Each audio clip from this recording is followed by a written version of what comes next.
Vurduqları zərər ancaq məişət fonunda ola bilər, hər hansı bir belə deyək, parketəmi, mebeləmi, yüngül bir zədə yetirə bilərlər. Daşıdıqları böyük bir patologiya yoxdur. Amma əlbəttə ki, belə bir qonşuluq ürəkaçan deyil. Seyid bəy, bəs mağazalarda satılan mübarizə vasitələri var, dərmanlar var, preparatları var. Nəməli, ən sadəsini deyim, ağcaqanad dərmanı. Bir ara bizdə məşhur idi də, hamı qayçının ucuna nəyə görürsə onu keçirib yandırıb sanki ayın həyata keçirirdi ağcaqanadlara qarşı və yaxud niyə də? Və yaxud da qarışqalara qarşı var, karandaş tipində bir şey var, onları sürtürsən. Onlar axı qarışqalar öz arxaları ilə o iz buraxırlar və o izlə bir-birinə sanki mesaj ötürürlər. Bax, o izi məhv eləyir, həmin o feromonları məhv eləyir o karandaş və qarışqalar artıq izi itirdikləri üçün, yəni bu yeri də tərk edirlər. Onlar nə qədər ziyansızdır? Məlum məsələdir, məsələn, az yaşlı uşağın əlinə düşsə, bu ziyan verə bilər ona və yaxud da ev heyvanına. O ağcaqanad dərmanları yandırırıq, bu nə dərəcədə ziyan vururuq özümüzə? Salam, hər vaxtınız xeyir olsun. Əziz Planet FM dinləyiciləri, siz Azərbaycanın ilk elmi maarifləndirici radiosunu eşidirsiniz. Sizinlə mənəm Nigar.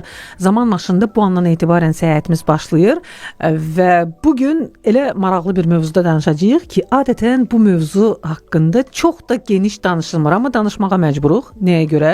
Çünki bu məsələlərə qarşı birbaşa məsuliyyət bizim üzərimizdədir, insanlar üzərindədir və bütün bu məsələlərə qarşı diqqətli olmaq da elə bizim üzərimizdədir. Çünki qonağımın da bayaq fasilədə qeyd etdiyi kimi biz həmən canlıların, həmən zərərverici adlandırdığımız canlıların təbii yaşayış arealını zəbt etmişik, sözün əsl mənasını. Bugün zərərvericilərlə mübarizədən danışacağıq, müasir mübarizə üsullarından və Sanitariya Epidemioloji Xidmətlər Şirkətinin şöbə müdiri Seyid Ağayev bugün mənimlə studiyadadır. Xoş gəlmisiniz Seyid bəy. Təşəkkür edirəm ki, dəvətimizi qəbul etdiniz və gəldiniz. Siz təşəkkür edirəm ki, bu məsələyə toxunmusunuz, əhalini maarifləndirməyə çalışırsınız.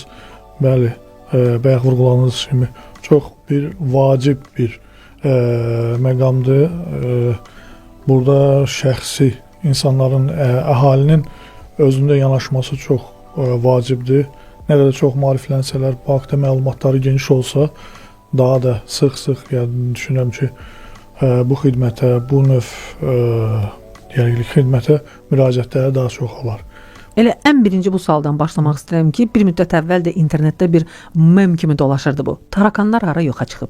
Yoxsa elə öz yerlərindədirlər, heç yana yoxa çıxmır? Bəli, yəni əslində hal-hazırda tarakanlarla bağlı aktiv fazaların birini yaşayırıq. Çünki belə deyək, təbiət soyanda, havalar soyduğu zaman bəli, aktivliyi biraz azalsa da, amma bu çöl sahədə, daxili sahədə daha da çoxalır.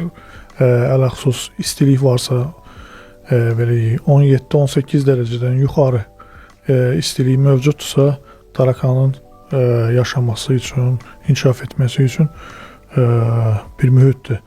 Və qida varsa.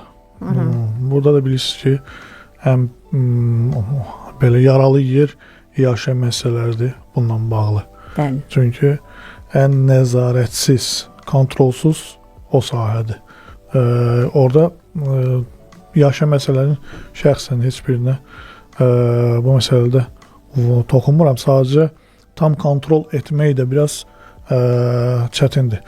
Bu məsələ istehsalçıdan depoya, depodan müəssisəyə, müəssisədən müştəriyə çatana kimi kontrol altındadır. Orada hər hansı bir zəncir qırılırsa, artıq məsələ, hətta problem oradan başlayır.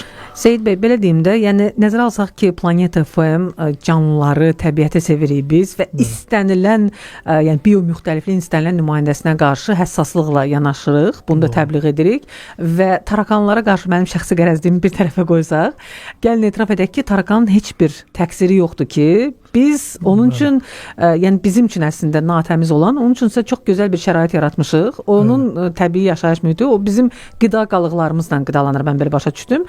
Və biz əgər hansısa bir natəmiz şəraiti yaratmışıqsa, tarakanın heç bir təqsiri yoxdur ki, belə gözəl bir şərait qurmuşuq biz onun üçün və gəlib orada öz üçün öz koloniyasını salacaq, zəbt edəcək o yeri. Və maraqlıdır ki, yəni keçmiş Sovet illərindən qalma Xruşovka və yaxud da Stalinka adlanan binalarda, çox mənzilli binalarda olurdu əsasən olar və deyirdilər ki, məsələn 9 mərtəbəli binalarda, o beton panel tipli binalarda onların zibil şaxtalarında həmişə natəmizlik olurdu və deyirdilər ki, buna görə onlar artırlar, törəyirlər. İndi yeni tikililərdə ola bilər ki, çox da gözə çarpmasınlar, amma bildiyim qədərilə orada da olur. Yenə də insanların natəmizliyi ucbatından bu sözü təkrar etmək məcburiyyətindəyəm.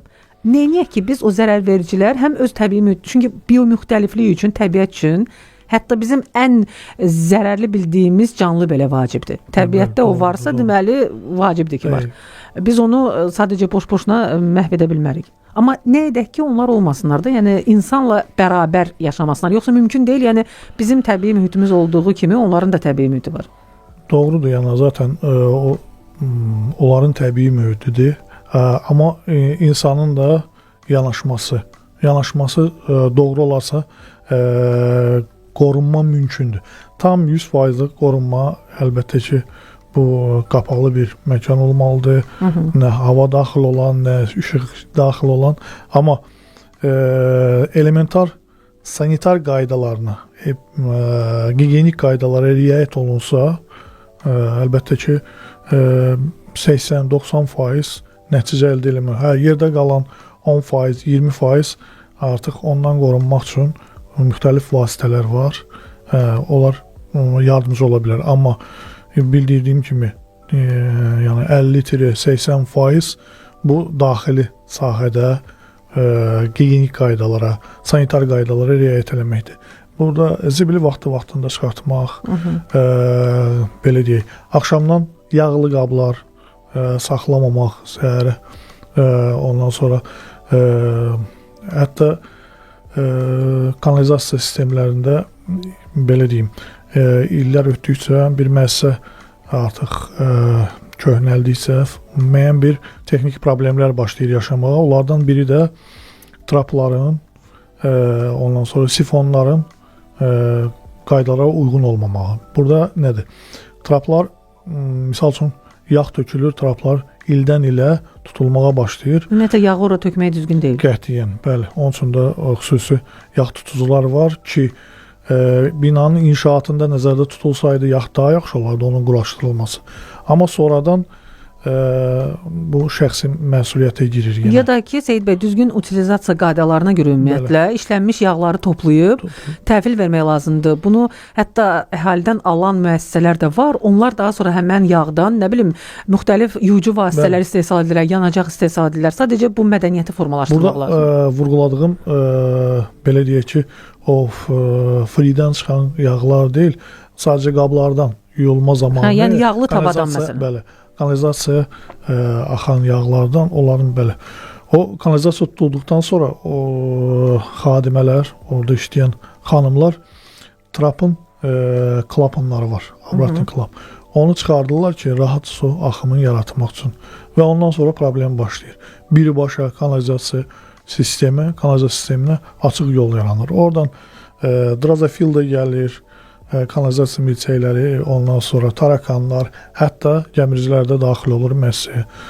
Sonra mətələ qalırlar ki, biz belə bu qədər təmiz saxlayırıq ki, elementar yerlərdə, elementar qaydalarda riayət olunmur. Məhsul gəldikdə, məhsul əraziyə daxil olmadıqda birinci kontrol edilib, sonra salmaq lazımdır.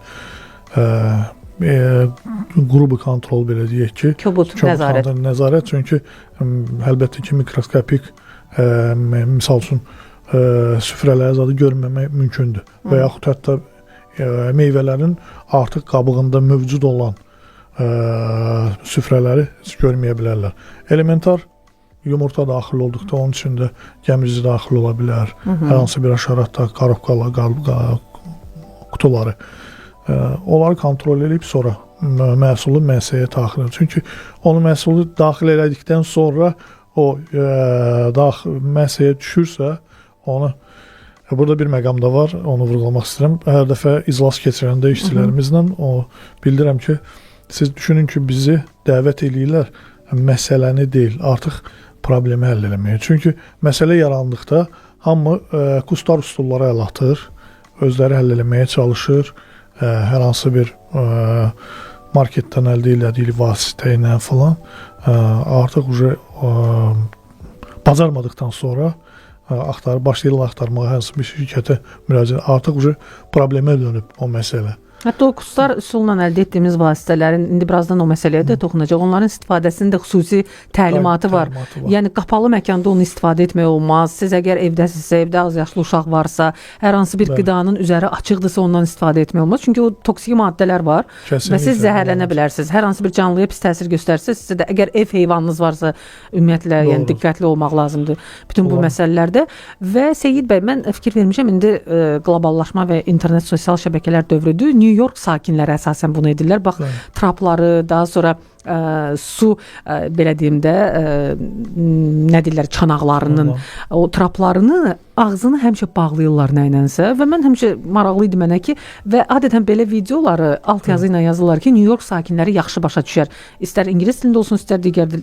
Başa düşmürdüm ki, nəyə görə. Daha sonra araşdırdım, məlum oldu ki, New York kanalizasiya sistemi çox köhnə olduğundan, bu barədə hətta Kabus Ovçular filmində belə göstəriblər də, çox köhnə olduğundan orada o qədər o hamam böcəkləri dediyimiz, nə bilim, başqa zərər vericilər var ki, insan uzun müddət evdə olmadıqda, məsələn 2 həftəlik tətilə gedib arasında, uzun müddət evdə olmayanda, evə qaydanda, yəni evin digər xoşagəlməz sakinləri ilə qarşılaşa bilər. Ona görə də məcbur vəziyyətdə ora xüsusi yəni qapadıcılar yerləşdirirlər ki, o çağırılmayan qonaqlar gəlməsinlər. Yəni bu vəziyyət New York dünyanın megapolis. Şükürlər olsun ki, hələ də Azərbaycanda məsələ o qədər qlobal deyil, o qədər. Amma ona doğru getmə ehtimalımız var. Yenə deyirəm, bu məsələdə hər dəfə düzdür, vurğulasam ki, buna peşəkar nəzarət lazımdır, peşəkar monitorinqlər keçirilmək lazımdır, dərmanlama, mütəmadi profilaktik dərmanlamalar icra olunmalıdır. Çox insanlar buna bir artıq xərc kimi baxırlar. Əfsuslar olsun ki, yəni sonra problemlə rastlaşdıqda itirdikləri müştəri sayı, itirdikləri prestiji, ondan sonra həlli yolunda xərclədikləri vəsait ondan daha çox olur. Yaxşı olardı ki, hətta sağlamlıq haqqında qanunda göstərilib 94-cü bəndə də göstərilib ki, bəs bu işlər icbari olaraq, hətta qida təhlükəsizliyinin belə bir təlimatı var idi. Pandemiya dövründə öz səhifələrində yerləşdirmişdilər, amma açıb oxuya bilirdi ki, gündəlik sanitar işləri icra olunmalıdır daxildə. Bir məsul şəxs təyin olunur, o cavabdehdir, gündəlik bu işlərə nəzarət edir və ayda ən azı bir dəfə peşəkar xidmətdən yararlanmaq məcburiyyətindədirlər. Çünki, bəli, istifadə etdikləri vasitələr onlar profilaktik xarakter daşıyır, peşəkar dərmanlama deyil. Peşəkar dərmanlamanın da icraatın onlar bilə bilməzdir. Çünki bunun üçün böyük bir institut var, insanlar epidemiologiya üzrə təhsil alırlar, illərlə təcrübə yığırlar, bu işin innovasiyasını izləyirlər. Yəni bizim şirkət ən son texnologiyaları, ən son məhsulları Azərbaycana gətirib tətbiq eləməyin eləyirlər. Yaxşı olar ki, bəli, bu təlimatlara riayət olunsun. Ümumiyyətlə, kapitalizmin və bazar iqtisadiyyatının bir məşhur ifadəsi var da, antireklamın özü də bir reklamdır. Amma bu məhz elə bir sahədir ki, ictimai iaşə müəssisələrinin, məsələn, kimsə çəkib paylaşsa, bu antireklam dəqiq sizin üçün reklam olmayacaq. Əgər sizin müəssisənizdə hər hansı bir zərər verici, nə bilim, tarakan, digər xoşagəlməz hallar baş verirsə.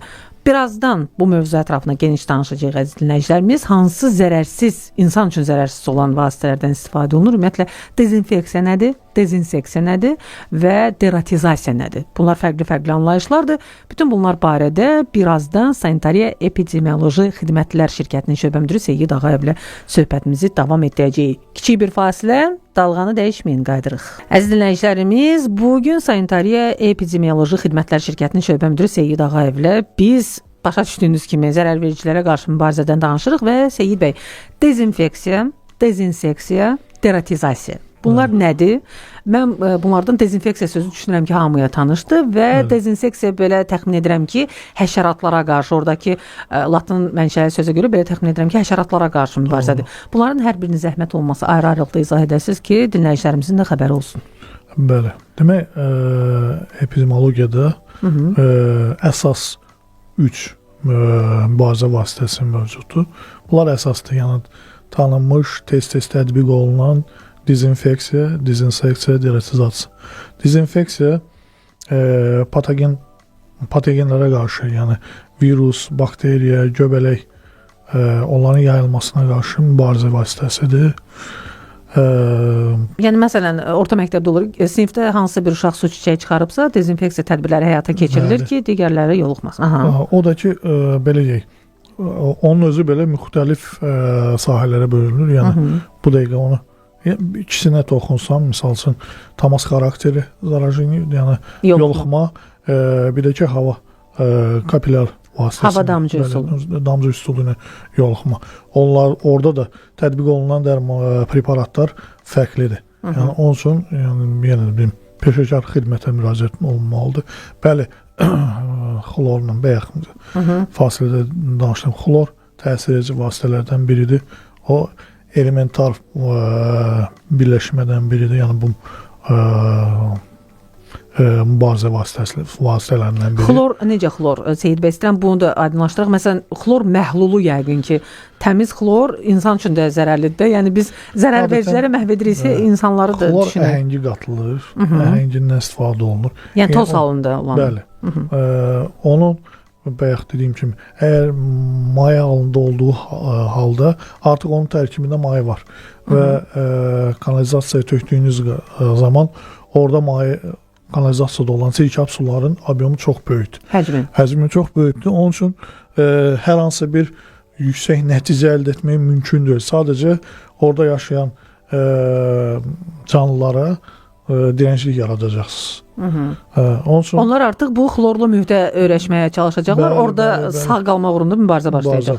Yəni ilkin qarşılanan həşəratlar, virus, bakteriyalar onlar bəli tələf olunacaq, amma sonrakılar onlarda nəsil artdıqca bu vasitələrə ki immunitet yaranırdı. Bəli. Ki digər bu tip vasitələr zaten o xlor tərkibli vasitələrdən istifadə olunur. Bəs Seyid bəy, məsələn, bu dezinfeksiya tədbirlərində hər hansı kimyəvi məhsulu digərindən qarışdırıb işlətmək olarmı? Məsələn, tutaq ki, xlor məhlulunu bir toz halında olan digər məhlulla, bu bizim ağciyərlərimizə zərərdir, hər şeydən əvvəl. Zərərlidir. Hətta orada elə bir birləşmələr var ki, alışma yarada bilər. Bəli. Havada uzun müddət toksik birləşmənin qalmasını sağlayar ki, o da həm göz siliyinə, həm nəfəs borusuna, yuxarı nəfəs yollarında sonradan çox ağır, böyük nəfəs, yəni yandırma verə bilər yuxarı tənəffüs yollarında, bronxlarda. Sonradan onun müalicəsi həm uzun vaxt alır, əvvələ xüsus evdə hər hansı bir allergik insan varsa, tənəffüs yollarında problemi varsa, onun üçün bir fatal nəticə də gətirə bilər. Ona görə risk eləməyə dəyməz. Risk eləməyə dəyməz və burada xüsusi bir məqamda vurğulamaq istəyirəm ki, bayaq da dedim bunu, indi sosial şəbəkələr dövrüdür və sosial şəbəkələrdə bir qəribə video istiqamətini, kontenti yaradan insanlar var ki, müxtəlif təmizləyici vasitələri bir-birinə qarışdırıb böyük köpük yaradırlar və nəyə görürsə insanlar oturub buna baxırlar. ASMR videoları deyirlər buna və bir qablaşdırma, məsələn, toz halında olan təmizləyici vasitənin üzərinə xlor məhlulunu əlavə edib böyük miqdarda köpük yaradırlar. Ola bilər kimsə, indi insanlar fərqlidir, xasiyyətlər fərqlidir, insanların psixoloji xüsusiyyətləri fərqlidir. Ola bilər kimdəsə həddindən artıq təmizkarlıq və Azərbaycanda belə bir söz var da, vasvasılıq var. O hər bir yerin təmiz olmasını istəyir. Bu cür məhlulların, bu cür maddələrin bir-birinə qarışdırılması çox təhlükəlidir sizin sağlamlığınız üçün, xüsusilə əgər otaqda havalandırma yoxdursa. Yəni təsəvvür edin, bütün pəncərələr bağlıdır və siz bunu edirsiniz, heç bir xüsusi qoruyucu maska olmadan. Da zaten heç kim bu çox təhlükəlidir, heç vaxt etməyin. Edənlər də düşünür ki, elementar medisinski maskalardan tibbi maskadan istifadə edirlər və yaxud primitiv tozdan qoruma maskalar satılır hər yerdə. Tənzifli maskalardan, onlardan alıb istifadə edirlər. Orada nə xüsusi respirator maskadan istifadə etmək lazımdır? Bəli, respirator maska indi tərkibində kömür olan daha çox qoruyur, amma ondan da daha hal-hazırda misal üçün 3M maskalar mövcuddur. Onların belə numerovkaları istifadə olunan məhlula görə ayrılanmalıdır. Misal üçün 6001 markalı var, ondan istənilən xidmətdə istifadə edə bilərsən, amma dezinseksiya zamanı 7502 markirovkası olmalıdır. Dezinseksiya nədir? Gələk bu məsələyə. Dezinfeksiyada bir də onu vurgulamaq istəyirdim ki, yəni bir tək xlor deyil. Yəni o qədər birləşmələr çoxdur ki, istifadə olunan vasitələr ki, misal üçün tək xlor birləşməsi bir 3 növ var. Xlor əhəngidir, natrium hipokloritdir, kalsium hipokloritdir. Amma ondan əlavə misal üçün spirt də elementar, etil spirti, izopropil də, onlar da dezinfeksiya vasitəsi sayılır. Belə deyək ki, ən təhlükəsiz vasitələrdən biri olardı. Yəni evdə istifadə edə biləcəyiniz əl üçün, masa üzərinə, klaviatura üçün istifadə edə biləcəyiniz etil spirtli tərkibli vasitələrdir. Amma satışda müxtəlif aldehidlər də rastlaşmaq mümkündür. Artıq bunlar special qrupa daxildir. Yəni burada xüsusi qrup. Bəli. Bunu ancaq peşəkar təlim keçmiş insanlar istifadə edə bilər. O tərkibi formaldehiddir. Yəni bildiyiniz formaldehid çox aktiv maddədir və tənəffüs yolları üçün bayaq vurğuladınızdır. Misal üçün xlorla formaldehidi qatışdırsanız, onun birləşməsində zəhərli maddələr ayrıla bilər. Fenollardır, ondan sonra krizoldur. Yəni müxtəliflik çoxdur deyə təklif edirəm. Yəni məsləhət bilirəm ki, təhlükəyə atmayın özünüzü. Bəs turşulardan istifadə etmək olar? Sirkə turşusu. Bəli. Amma sirkə turşusu bir tək bakteriyalara qarşı mübarizə. O da mübarizə deyil. Onların yaşadığı mühiti pozur deyə ona görə biraz köməkçi bir vasitədir. Amma şey deyil, tam dəstək deyil. Bu bilirsiniz, necə mən belə başa düşürəm ki, məsələn siz əgər mətbəxdə, bir evin mətbəxində bir xanım və bəy iş görübsə, oranı sirkə və nə bilim soda qarışığı ilə silsə, bu elementar, yəni mətbəxdə nə ola bilər ki, hansı infeksiyadan, hansı bakteriyadan söhbət gedir? Soda ilə və yaxud sirkə ilə sildiyi zaman o masanın üzərində gözə görünməyən bir səth yaranır da, misal üçün yağ səthi falan. Onun tərkibində, onun içində artıq patogenlər inkişaf edə bilir. Onu sildiyiniz zaman soda ilə və yaxud sirkə ilə siz o yağ təbəqəsini silmiş olursunuz. Elementar təmizliyə riayət etmiş olursunuz. Ona görə orada artıq virus, bakteriya göbələk. Yəni səth parıldayırsa vəssalam. Yəni o sirkə onları məhv edir deyə böyle proseslər olur. Sadə bir ən sadə üsuldur, ən primitiv üsuldur. Və yaxud da indi nəm salfetlər var. Yəni onların tərkibində ağ sirkə və karbonat var. Onlarla da yəni səthi siləndə fikir vermisiniz. Yəni səth sadəcə parıldamağa başlayır və siz o salfetə baxanda artıq görürsüz ki, siz bax sizin qeyd etdiyiniz kimi o yağ təbəqəsini məhv etmisiniz orada. Yəni amma tam dezinfeksiyada məsələn hər hansı bir ictimai yaşayış müəssisəsi orada böyük miqdarda iş prosesi gedir. Yağ həddini artıq çoxdur, tək elə bir salfetlə sildim məsələsi olmamalı. Bəli. Orada hətta səth üçün, yer səthi üçün fərqlidir, masa üçün fərqlidir, qida istehsal olunan yerdə hər hansı mətbəxdir və yaxud kəsim sexi falan. Orada tam fərqli dərmanlar, preparatlar, dezinfeksiya. Bu məsələyə gəlmək istirdim. Dezinfeksiya vasitələri insanlar üçün nə qədər təhlükəsizdir? Yəni çünki Türkiyədə bir müddət bundan əvvəl belə bir hadisə olmuşdu. Oteldə qalan bir ailə zəhərlənmişdi və belə qənaətə gəldilər ki, orada bundan əvvəl dezinfeksiya işləri həyata keçirilib və hava boruları vasitəsilə həmin o toksik maddələr daxil olub otağa. Orada bir aydınlıq gətirmək istəyirəm məsələyə. Orada dezinfeksiya işi aparılmamışdı. Yəni məsələ ümumiləşdirilir, bir dezinfeksiya sözünün üzərinə gəlir, çıxır. Orada bayaq mən vurğuladım 3 hər dəfə istifadə etdiyimiz terminlər: dezinfeksiya, dezinseksiya, deratizasiya. Bir də var fumigasiya. O nədir? Fumigasiya mövcud belə deyirəm, həşəratlar olsun, patogenlər olsun, gəmirici olsun, onlara qarşı qazla mübarizə vasitəsidir. Bu çox təhlükəli, həddindən artıq təhlükəli, ən təhlükəli qrupa daxil olan bir məsələdir. Ona aid preparatlar Azərbaycanda misal üçün dövlət nəzarəti altında belə deyək, açıq satışa çıxarılmır və müəyyən bir qurum var. Onlar bu işi icra edir. Çünki biraz qeyri-humanistdir də, yəni xüsusi nəzarət olmalıdır. Çox təhlükəlidir. Çünki belə deyək, o maddə ki, orada istifadə olunur, alüminium fosfid, zamanında 1-ci Dünya müharibəsində bir kimyəvi silah kimi istifadə olunurdu. Bəs nə vadar edir ki, məsələn, otel rəhbərliyini bu vasitəyə əl atsın? Yəni, bu qədər mi acınacaqlıdır orada vəziyyət ki, məhz bundan istifadə etməyə zərurət yaranır? Əslər olsun, orada bu vasitənin satışı açıq həyata keçirildiyi üçün və qısa bir müddətdə nəticə əldə etmək olduğu üçün, belə deyək, hər hansı bir, mən hansı canlının orada həmin o oteldə olduğunu bilmirəm, misal üçün, ya deyək tarakan, otellərdə adətən ya tarakan, ya taxta biti mövcud olur və onlara qarşı mübarizə həm uzun müddətdə olur, həm çox çətin və vəsait sərf edən bir xidmət.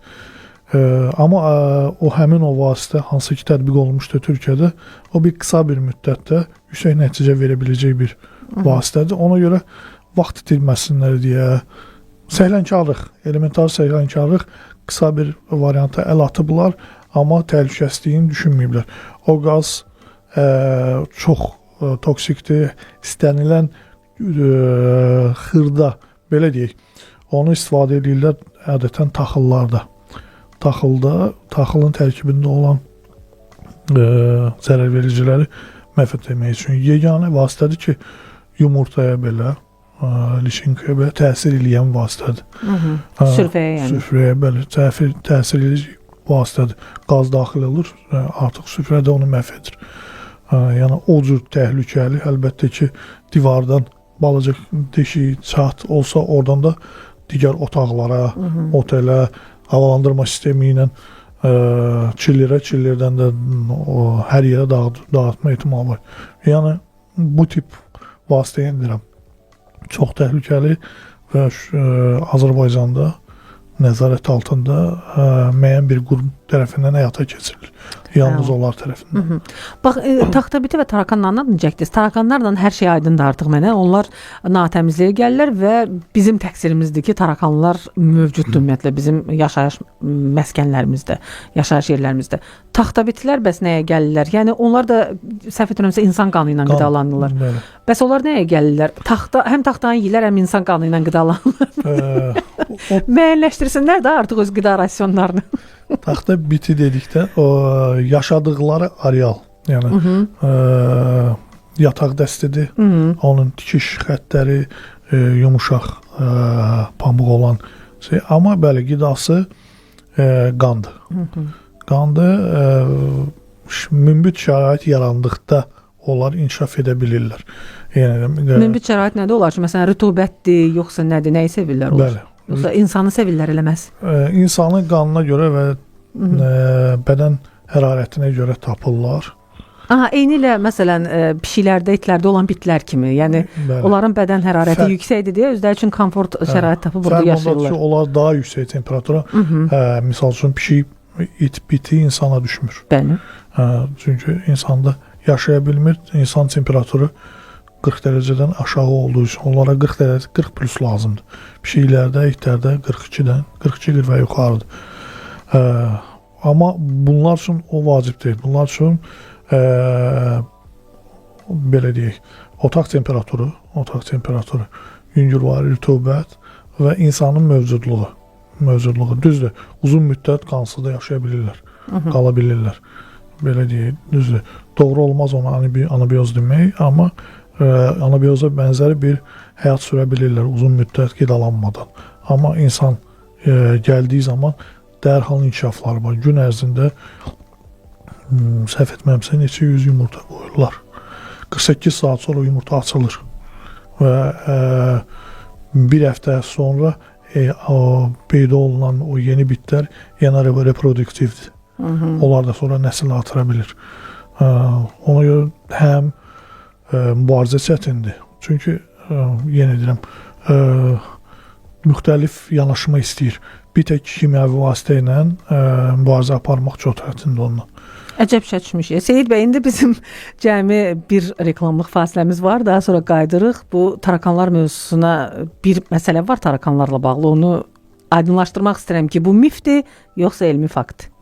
Əziz dinləyicilərimiz, düşünürəm ki, o qədər də ürəkaçan olmasa da hər halda maraqlı mövzuda söhbətimiz davam edir. Sanitariya Epidemioloji Xidmətlər Şirkətinin şöbə müdiri Seyid Ağayev studiyada mənimlə bərabərdir və taxtabiti tarakan məsələsində qalmışdıq. Taxtabitlər məlum oldu, yəni o qədər də xoşa gələn varlıqlar deyirlər və çalışın ki, yenə də gəlib çıxırıq Seyid müəllim, bu təmizlik, sanitar, gigiyena qaydalarına riayət etmək. Yəni bu birbaşa bizdən asılı olan məsələdir. Tarakanlarla bağlı mən eşitmişəm ki, belə bir mif dolaşır ki, biz işığı yandıranda qaranlıqda onlar daha sərbəst hiss edirlər özlərini. Birdən qəfildən işığı yandıranda tarakanlar hərəsi bir küncə qaçır. Və bunu ona görə edirlər ki, bizdən qorxduqları üçün yox, bizdən iyrəndikləri üçün bunu edirlər. Mənə maraqlıdır ki, bu elmi faktdır, yoxsa mifdir? Yəni tarakan niyə insandan iyrənsin ki?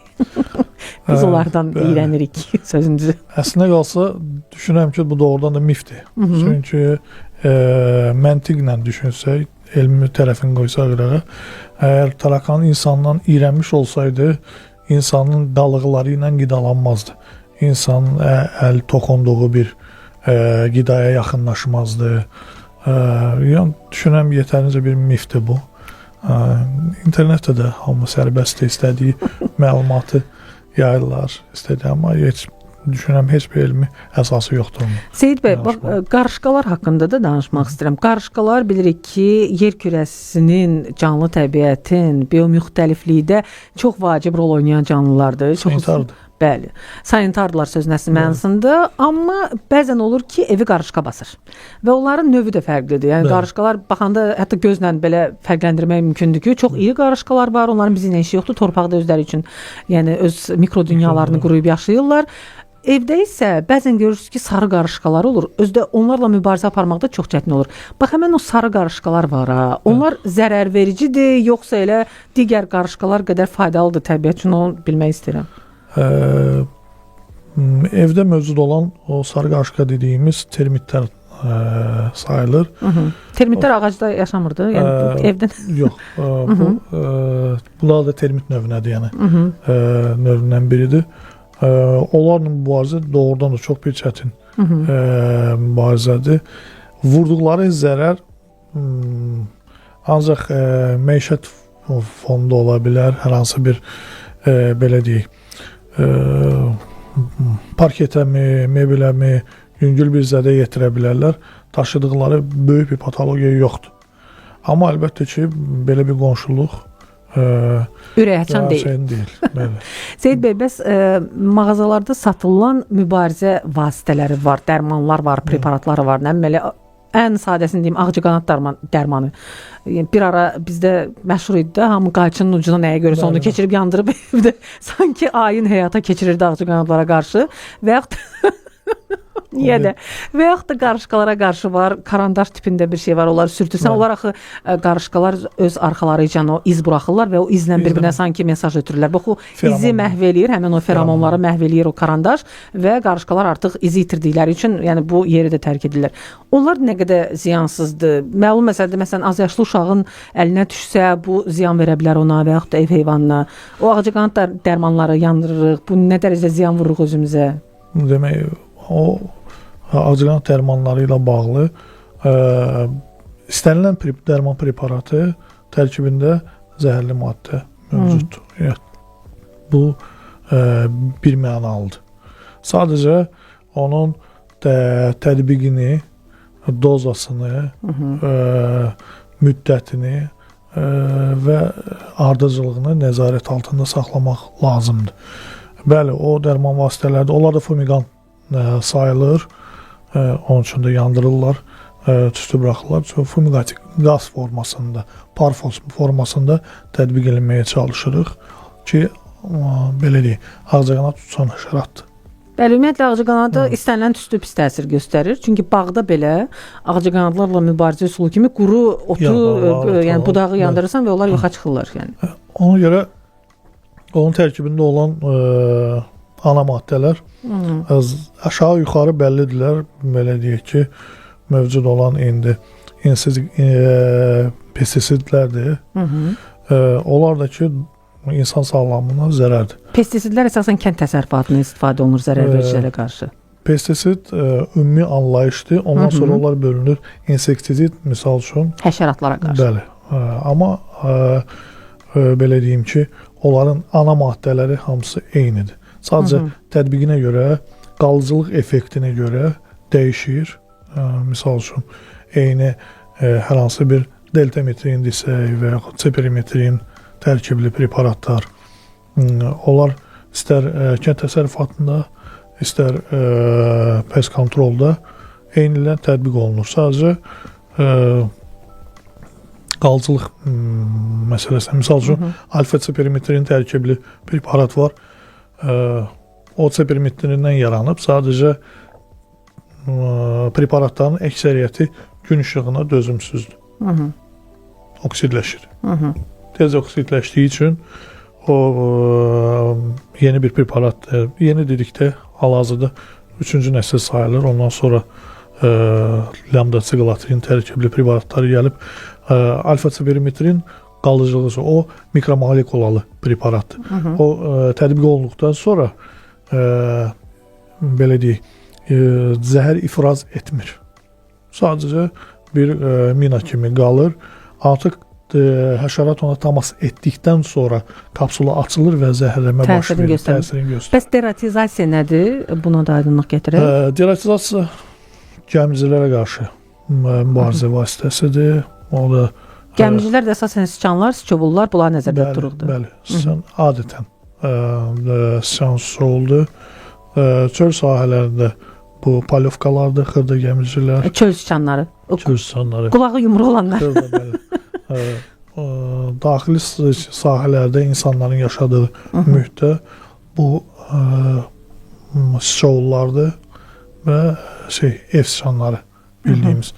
Orada da müxtəliflər var, rayonlara, bölgələrə görə dəyişir. Damda yaşayan fərqli gəmiricilər. Ona görə bir sinif olaraq gəmiricilərə qarşı mübarizə kimi tanınılır deratizasiya. Bəs ilanlara qarşı, ilanlar, əqrəblər, bunlar da hörümçələrin ümumiyyətlə adını çəkmək istəmirəm. Onlar da yəni zərər vericilər hesab olunur. Kəs, əlbəttə ki. Bəs onlarla necə? Onlara qarşı onlar da təhlükə daşıyır insan həyatı üçün. Belə deyək, belə bir tendensiya yaranıb ki, əqrəblərə qarşı mübarizə vasitəsini dezinseksiyadan ayırıblar. Amma unudurlar ki, əqrəb də, hörümçək də bu həşəratdır. Bəli, ilana qarşı mübarizə ayrı bir bacarıq istəyir, ayrı bir... Əqrəb biraz iridir deyə ona görə. Yəni onu məsələn milçəklə, ağcaqanadla bir tutmaq istəmirlər yəqin ona görə. Koloradski zuklar və yaxud... Bəli, Kolorado böcəkləri və Madagaskar tarakanları. Tarakanları yetərincə böyükdür, bizim əqrəblər boyda olar.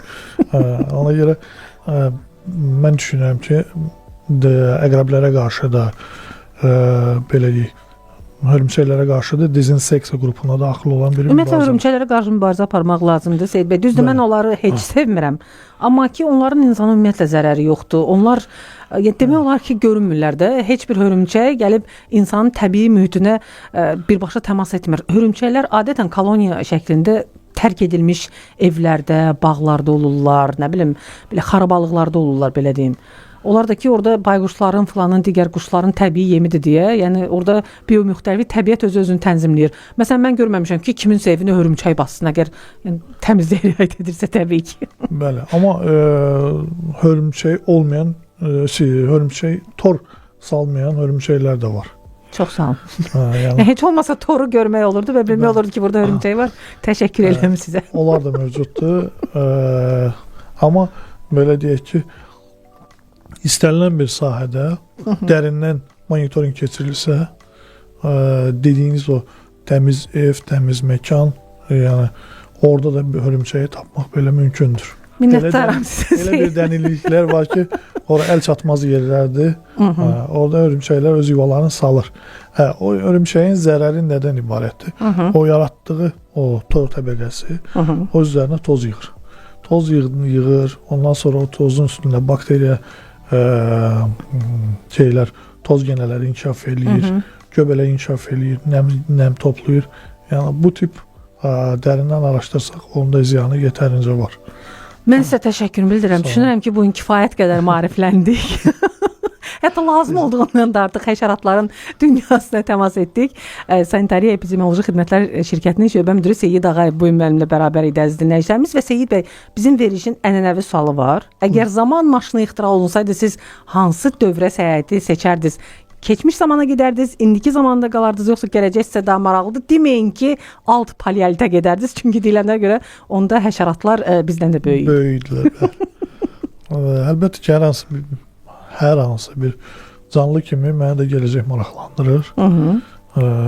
Gələcəyi görmək çox maraqlı olardı. Orada inkişafı görmək istərdim, ələxsus. Yəqin ki, gələcəyi düşünürəm.